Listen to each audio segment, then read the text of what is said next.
What's going on, family? This is Scrapbook Boxing, Museum of the Forgotten Fisticuffs Series 24. I want to take a look at a great flyweight champion, a Filipino master. He was a dancing master, Poncho Villa. Let's take a look at his career. Now, once again, we have a privilege of reviewing Poncho Villa through the Greatest Fighters of All Time series. Let's take a look at his profile. Poncho Villa was brought to this country by Frank Churchill and became an instant sensation. He started his first contest in this country when he tackled Abe Patel. Now, Abe Patel was an outstanding fighter. Unbelievable. Goldstein in Jersey City on June 7, 1922. And a 10-round no decision affair, and the sports writers agreed that he was ahead in the finish. Goldstein later won the world bantamweight title from Joe Lynch. Villa was born in the Philippines Islands on August 1st, 1901. He weighed 90 pounds when he began his career on the islands, but later developed into a full-fledged 112-pound flyweight. He started professionally in 1919, and even at that stage, fought them all at all weights. He climaxed his career when he won the world flyweight title from Jimmy Wilde. Now, Jimmy Wilde was an outstanding fighter. He really was. At the Polo Grounds on June 18, 1923, by a knockout in 7 rounds, but he was conceded that Wilde was considerably past his peak. His last contest proved fatal. He tackled Jimmy McGovern on July 4th, 1925 at Oakland, California, closing a 10-round decision. He entered the ring with an infected tooth, which later developed into blood poisoning, and he died 10 days later. A colorful, dynamic figure who will go down in the ring history as one of the greatest flyweights of all time. Absolutely. Salute to Poncho Villa. No question about it. I remember Poncho Villa fought a Puerto Rican fighter who I have a great deal of respect for, by the name of Victor Valley. Victor Valley was an outstanding fighter during those years. But he was a good trainer, a very good trainer. He had a lot of good fighters in that Gleason's gym. And one of the fighters he had, besides Glenwood Brown, and he used to train Jerry Cooney back in the 80s, but he had a guy by the name of Stephon Johnson. And Stephon Johnson went over to Carlos Ortiz, after being trained by Victor Valley for a while. But Victor Valley, I got to know him through Stephon Johnson. And really, really good guy. Really, really good guy. Salute to Victor Valley as well.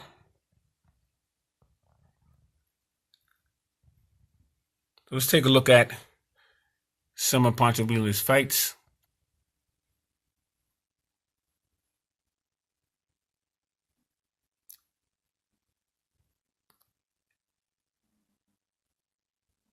So Poncho Villa started his professional career in 1919. He defeated Kid Castro, Turbo Pounding, Kid Cortez. A lot of these guys were in the Philippines at the time. Jose de la Cruz, Pedro Angelino.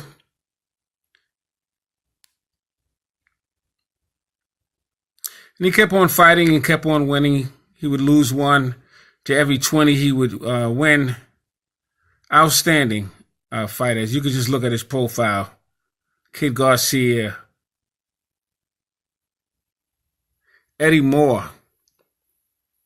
That was a good win. Cowboy Reyes defeated him in 15 rounds. Kid Aguilar fought him twice, 8-round decisions. Georgie Mendez. That was in Manila. He won an Orient Bantamweight title. Jimmy Taylor in Manila, battling Orangay in Manila. A win in the KO. 1922. George Washington, Max Mason, Peter Sammartino. All victories. Frankie Gennaro, very good fighter, Jersey City, no decision. Abertel Goldstein, no decision in 12. Terry Miller, New Jersey, no decision. Frankie Gennaro, New York, lost 10 rounds. Johnny Buff, New York, killed him in 11 and won the American flyweight title. He fought Battling Murray, Bobby Wargas, Jimmy Wild, June 18th, and won the flyweight championship. Abe Fryman, July 20th, Kid Williams, Jackie Feldman, Bud Taylor. These are all great fighters. Tony Thomas, Young Mac, Pasty Wallace, 1924. Mike Moran, Tony Norman, Bud Taylor, Georgie Lee. June 10th, Bud Taylor, New York City, 12-round victory, outstanding. July 21st, Willie Woods, Boston, and defeated him in 5 rounds. 1925, Jimmy McLaurin, July 4th, lost in 10 rounds. He had 103 fights with 22 KOs. He won a decision 49 times, 23 no decision. July 14th, 1925, he died from blood poisoning and a toothache. Amazing.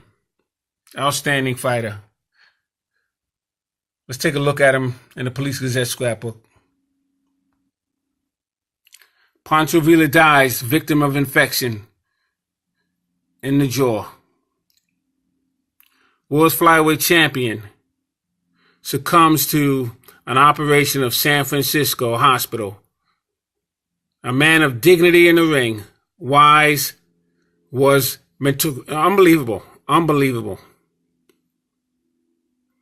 This is sad. Very sad.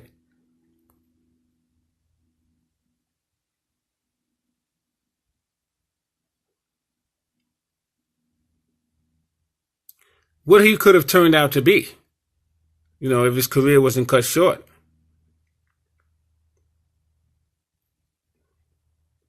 Fantastic. Poncho Villa, salute to you.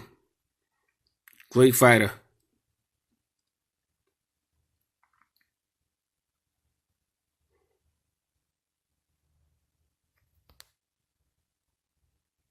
I don't know, my focus keeps going in and out like that.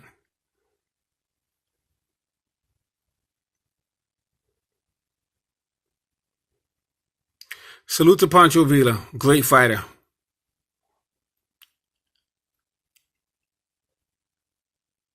Let's take a look at one more fighter. Let's take a look at Terrible Terry McGovern, bantamweight champion of the world. He has 60 fights, 4-4-42. Years fought 1897, 1908. He held the title 1899, and the World Featherweight Championship 1900 to 1901. He had his wars with Joe Gans.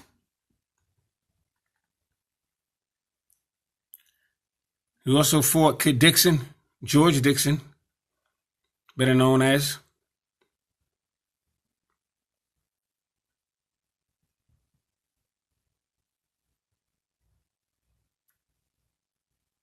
Terry McGovern was just one of those fighters from Brooklyn who was a terror. Terrible Terry McGovern, otherwise known as the Brooklyn Terror, was a former street fighter who shot to fame at the turn of the century.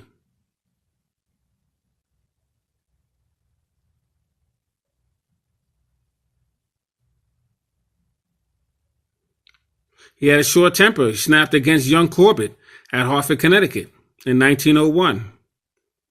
On his way to the ring, Corbett banged on McGovern's dresser in his dressing room. And he yelled, "Come out, you Irish rat." And that was about it. Terry McGovern went ballistic after that. Knocked him out in 2 rounds. McGovern lost 11 rounds to Corbett in a return fight. I guess he didn't accept him that fight.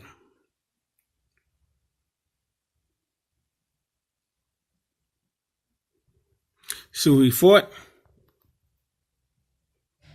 1897, Frank Barnes, Kid Daughtry, just to name a few. Tommy Sullivan.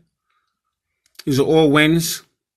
Jack Leon, Jack Reagan, Jack Doyle, Eddie Goodbody, Harry Peterson, Billy Maynard in Yonkers, 8-round victory. Pinky Evans, 8-round victory. Georgie Monroe fought him twice in a row, one in Yonkers and one in Coney Island, a 20-round draw and 24 knockout. Patty Donovan, Philadelphia, knocked him out in 3 rounds. Casper Leon, Brooklyn, killed him in 12 rounds. December 22nd, Harry Forbes, New York City, KO2, he vacated the bantamweight title.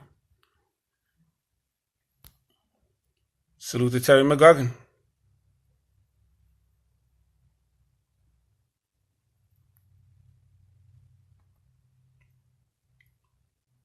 This is Scrapbook Boxing, Museum of the Forgotten Fisticuff series. Salute. You have Terry McGovern and the great George Dixon.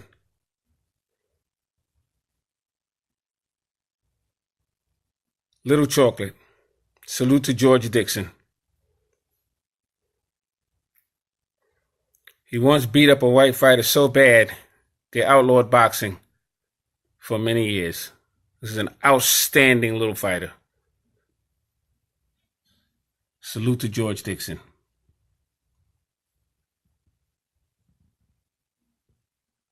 Had his wars with Terry McGovern as well. Peace.